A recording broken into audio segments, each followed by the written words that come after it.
Okay, today we're going to get an update on what's going on in the Lacey area. Try to do this every year and a half or so forth. There's so many things going on. There's so many new things that I invited Scott Spence to come and update us on some of these things that probably a lot of us aren't even aware of. Let me tell you briefly a little about Scott. He's been in local government service now for 19 years. Lacey City Manager for the last 5 years.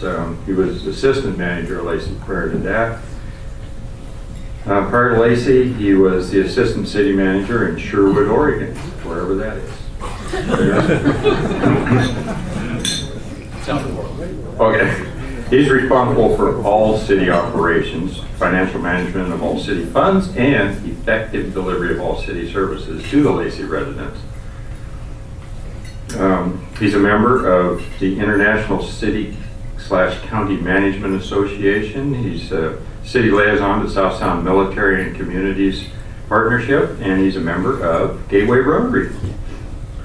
He graduated from Southern Oregon State with his dual degree in political science and history, and got his master's in business administration from Willamette University in Salem. He's married to Angela, 19 plus years with 2 children. So let's welcome Scott Spence.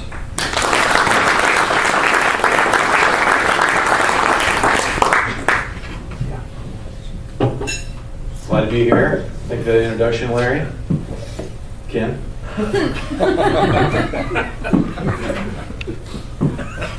So what I really want to focus on today is just, as people drive around, a lot of questions we get from the City of Lacey is just what is occurring on this parcel of land, or what about this certain project.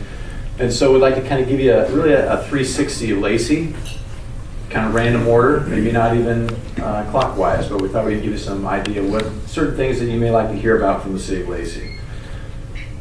So the first thing is Medline Warehouse. We are still seeing a lot of activity from a commercial investment standpoint. Lacey is really strategically located between Portland and Seattle. We are seeing a lot of interest still in warehouse development. And Medline is a 700,000 square foot facility, which is a fairly large facility. You may recall when Target Distribution moved in, that was a 2 million square foot facility. But there's going to be about 250 jobs produced by that. Medline is really a surgical and medical supplier. It's not a place you're going to call and get aspirin, but their major customers are hospitals and clinics. So again, activity in Northeast Lacey with commercial interest. For those that live in Northeast Lacey, you may see a construction project just north of the roundabout, just north of 7-Eleven. And we are tearing up that road. It's currently a 2-lane road from the Britton Parkway roundabout just north to 30th Avenue. And it's going from a 2-lane to a 4-lane. That truly is a unique project because it's actually a private-public project. The council, in cooperation with the private property owner, we were able to apply for a grant through TIB, got about $1.4 million from that grant. This total project is about $2.4 million. And they were able to donate the right-of-way as a matching as part of that grant process, and also paid for the design of that road. So at some point that property will be ready to develop, and will be developed really at once versus sporadically over time. So that's a good project. And I'm sorry for the delay, Larry. So DDI, who in this room has ever heard of the DDI? Yep. Maybe less than 4. So that is a diverging diamond interchange. You may recall that the City of Lacey was the very first city in the state of Washington to have a modern roundabout. Now we have multiple modern roundabouts. Well, the state of Washington has slated Lacey to get the first DDI, and they are a unique interchange. So you may recall I came here like in late 2014. So I hear some shock silence out there. This is different. That's why they call it a DDI. But you may recall we lobbied fairly hard to be part of the transportation comprehensive package at the state. And we know that the Marvin Road interchange, exit 111, needs to be upgraded. We thought we were going to get a single point urban interchange, which is similar to, say, Black Lake Boulevard down in Olympia. But what they'd like to do, that was a $72 million project. With a DDI, they believe they can shave the cost of that and actually make this a $40 million project. It's trying to reduce the conflict points, combine more left-hand turns, supposed to be more efficient. I've been told it's an engineering marvel. I think the public will be the last judge of that. And they have built a fair amount of these throughout the country. We showed you one here in Kentucky, or Fayette, Kentucky. There's some in Ohio. But we also have a little video we want to share with you too to kind of give you a flavor of what this looks like. Let's take a closer look at a DDI and how it works. In a traditional diamond interchange, traffic signals require 3 phases to manage the traffic movements, including a separate left turn phase. By contrast, in the DDI, through traffic and left turns happen at the same time, eliminating the need for a separate left turn phase. This creates shorter wait times and allows the interchange to handle higher traffic volumes more efficiently.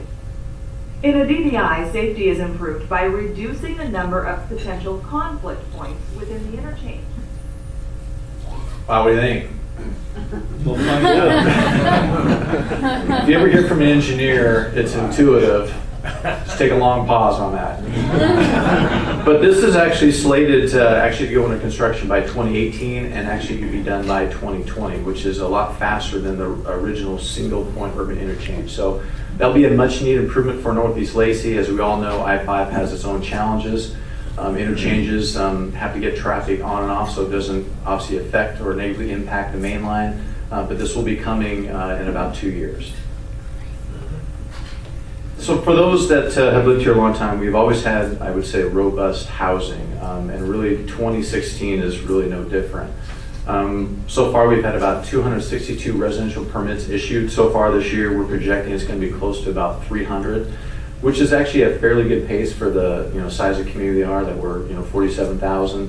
You may recall during the peak in 2006 we actually exceeded 1,000 housing permits, which is a lot of development. But again, that is a future predictor of a stable economy, more people coming to the community, and then potentially shopping in our businesses.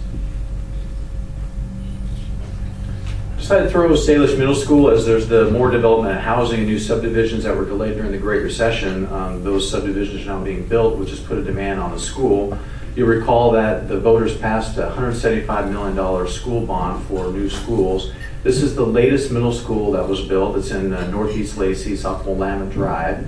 And it's their new middle school where they hold up about 750 students. This school actually serves not only River Ridge, but also North Thurston based on the latest school boundaries. And it was opened in time for the school season. But it's a beautiful school. So Martway Apartments, if you've driven past Costco, if you somehow missed Costco and you kept driving east, you probably noticed this in the clearing. This is a new multifamily development, which we really haven't had really in a decade. Total units are exceeding 600, and about 135 are actually reserved for senior housing. But we're seeing more and more demand for multifamily, which is somewhat new for the Lacey area. Anyone make it to the 3rd of July celebration? Wow, it was actually a great celebration. You may recall that this actually started out at South Sound Mall. It's been a tradition really since 1967. I think Lacey community was pretty smart that they wanted to celebrate the nation's independence on the day before the 4th of July, so you have the day off. But if you went to Rainier Vista, I guess what I'd like to say is that based on success of this new move, it's probably going to stay at Rainier Vista Community Park. We've had projections from anywhere from 4,000 to 7,000 people. It was a lot of people that actually filled the park, believe it or not. Someone described it as Woodstock, but without the drugs and rock and roll. But it really actually was a great time. It was a great event, and that's probably going to be a signature event for the City of Lacey for years to come. What was that, Ken? What do you mean without the drugs? For most, but Ken. Anyway. This has been a long-standing priority, and I think I've talked to you about this before. The council worked very hard to try to get veteran services to the City of Lacey. As many of you know, we have one of the largest veterans community populations in Thurston County. There's actually over 30,000 veterans in Thurston County alone, and the City of Lacey actually has the highest off-post active duty military living in its boundaries. The City of Lacey actually, through a partnership with SPSCC, with the Federal Way Veteran Center, as well as Tacoma Veteran Center, actually has reserved space so mental health services can be provided and serve our veterans. The next phase of that is actually the Lacey Veteran Services Hub. And really what we're talking about is trying to provide more pillar services to our veterans. Believe it or not, less than a third of eligible veterans access their benefits, which is striking. So what we're trying to provide is a place, really kind of a one-stop where they can actually go. There's actually over 90 nonprofit veterans services that are providing good services to veterans, but think about trying to navigate 92 different services if you're a veteran and you just want help. So the idea would be you can walk into this door, you can get help on housing, employment, education, really those pillar services to access those benefits those veterans have learned. We have a planned opening on October 7th at 1 o'clock, and again, pretty happy about that. Council has reserved about $90,000 to make sure that this gets up and running, and we'll work on a long-term plan to make this a stable center, so pretty proud of that. So the hub. So if I said, where's Woodland Square Loop, how many people would know besides Frank Kirkbride where that would be? Okay, that's good. That's actually really good. It's interesting. We did a Woodland Square Loop strategic plan that talked about maybe we need to think about remarketing the area. And actually the private sector start to, in a sense, rename it or rebrand it for us. And it's now becoming known as sort of the hub at Woodland Square. And there are certain things to happen at Woodland Square. Now that Priam is out of the picture, it's out of bankruptcy, you're seeing a lot more activity. There's more interest now from state offices. They're actually starting to come back and potentially locate services there. If anyone knows Ricardo's restaurant off of Lacey Boulevard, Lacey Boulevard, they've located and have a new restaurant, more of an urban feel.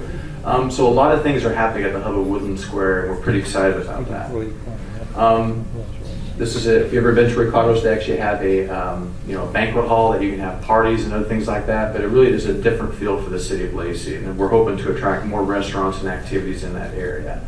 One thing we are going to do at the hub is actually celebrate our birthday. We are turning 50 years old. Council and myself have talked about that. We're not going through a midlife crisis. We're not going to go buy a Corvette or anything like that. But we're pretty excited. 50 years as a community, and actually we've been longer if you think of our early settlers. But our actual birth date is December 5th. 1966 is when we actually formalized or voted to become a community. And we'd like to invite everyone in this room to be part of that celebration. So on that day, you can come 3 to 8. It will be next to Ricardo's in the hub. There'll be a parade. There'll be birthday cake. And it should be a good celebration for this community. I think it's a great milestone for the city. And it's really, Lacey Rotary and other organizations have really made this community what it is today. So we're pretty excited about that. Maybe as a future date, we also have a Mayor's Gala. We think that's going to be an annual tradition. That's going to be on April 28th of next year, and that's something we're going to try to do as a tradition for our community also. Speaking of the hub, there's more interest, and I'll confirm the rumors that the Lacey South Sound Chamber is actually moving their offices. They're going to be located at 420 Golf Club, which is just east of where the new Lacey campus is, the Lacey South Puget Sound Community College. And again, part of the hub. So really you think about what's going on in the hub. Not only is Ricardo's there now, you have new interest in that area. You have the SPSCC campuses in there, right across from St. Martin's University. And then you have the EDC as well as the chamber. So again, a lot of activity going in that area. So we're pretty excited about that. That shows you kind of where the door, where the chamber is supposed to be, since there's multiple tenants in that area. Another apartment complex you may have seen if you've driven out Northeast Lacey is Britton Place apartment complex. So that's about a 208 unit complex. Again, I mentioned before, we're just starting to see more demand for that. We've not seen apartment complexes built in the Lacey area since really about 2007. You may recall 6th Avenue apartments were built, and then the Dakota apartments off of Carpenter Road in Pacific were the last really multifamily projects of any scale in the city of Lacey.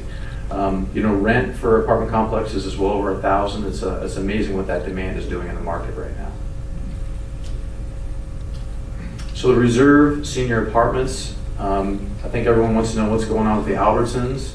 Believe it or not, that there's going to be a 5-story building built on that site. Eventually the Albertson building will actually be taken down. A lot of people sort of scratch their head and say, why can't you get a Trader Joe's, or why can't you get some kind of similar type use in there? Safeway, through acquisition through Albertsons, actually put restrictive covenants on that property. So the most likely use for that Albertson building would be a grocery store or something like that. And so they prohibit any sort of future competition from across the street. So it's never going to be something like a Trader Joe's. So really the best next thing is something housing that would actually create some more activity or demand in that area for some of that struggling retail that's in that area. But that'll be a 5-story building, probably one of the biggest structures in the city of Lacey, and house about 300 units for seniors. Planned about early 2000 or 2017, and again, that Albertson building will be taken down. And then the 5700 building, that is the, if you may recall, that's the old carpet exchange building. Council, in sort of a nod to their Lacey history and heritage, has wanted to replicate or do something with the Lacey Train Depot project. That site is actually the old train depot off of Clearbook, is where the old train depot used to be to drop you off at the horse track or the Lacey Hotel. And that building will serve as a future museum, but plus also civic uses. So we'll be going through a master plan process and figure out how that transition works, but that's something that council has invested in, and we're pretty excited about that process. One thing I would like to invite you to as part of our 50th anniversary, we are doing a food drive, 50,000 pounds, 1,000 pounds for each year, and really want to invite anyone from the Lacey Rotary Club to participate in that process. We are going to that same building that I showed you right there is going to be the drop-off site for the food drive, September 29th through September 30th, and also October 1st. You can drop off food items. You can also volunteer if you want to cart food or take donations. But we want to really encourage you to let the word out, and I think it'd be a great testament for this community to raise $50,000 for the food bank. Great project. And really just the last thing, I know Scott Ager came back in March and talked about the Transportation Benefit District. The City of Lacey, the council in particular, finally identified when this would go to the voters, and it'll be February 14th, 2017. Some highlights in there, we have a $400 million infrastructure road network, if you want to look at it from that standpoint, over 379 road miles. And it's something where we're looking to find an alternate funding source. But the most important thing is the community needs to weigh in to see if they're going to support that. Now, as the city manager, I can't persuade or dissuade you, but it is on Valentine's, and I'll say, follow your heart. So that's kind of a quick around of what's going on in Lacey. I'd be happy to answer any questions. So here you go. Yes? Are there any plans to build road 31st Street going west of Market Road, south of 32nd? You know, there is eventually. The Olympic region, which is a DOT facility, which is currently in Tumwater, they received, I want to say, $40 million from the state legislature that they'll move to Northeast Lacey. And that may be a road that they potentially would have to construct as part of that project. But that is on our long-term transportation plan.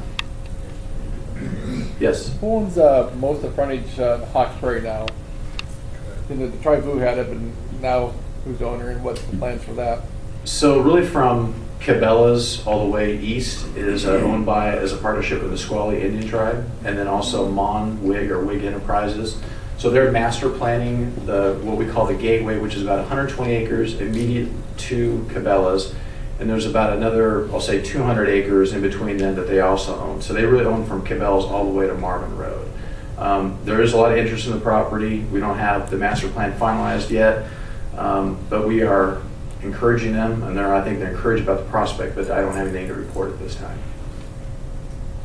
Yes? The Safeway that's across from the senior living place that's going to go up, are there any plans that you know of to expand that Safeway, because it's a miniature baby Safeway? I frequent that Safeway because I live in the area. I can attest that there are times it seems like they have two checkers for the multitude of customers. I've not heard of anything. The latest, or not the latest, years ago they were planning to do a gas station there, but they did not follow through on those plans.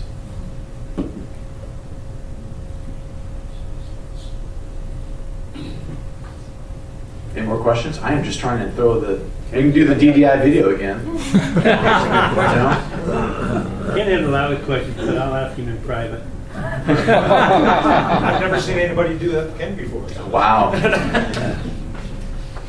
thank you very much.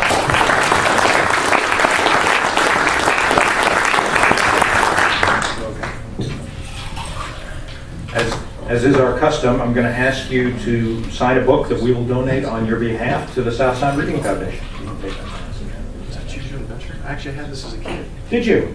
Well, you're luck. I've given up trying to match topics to book titles. It just doesn't work anymore.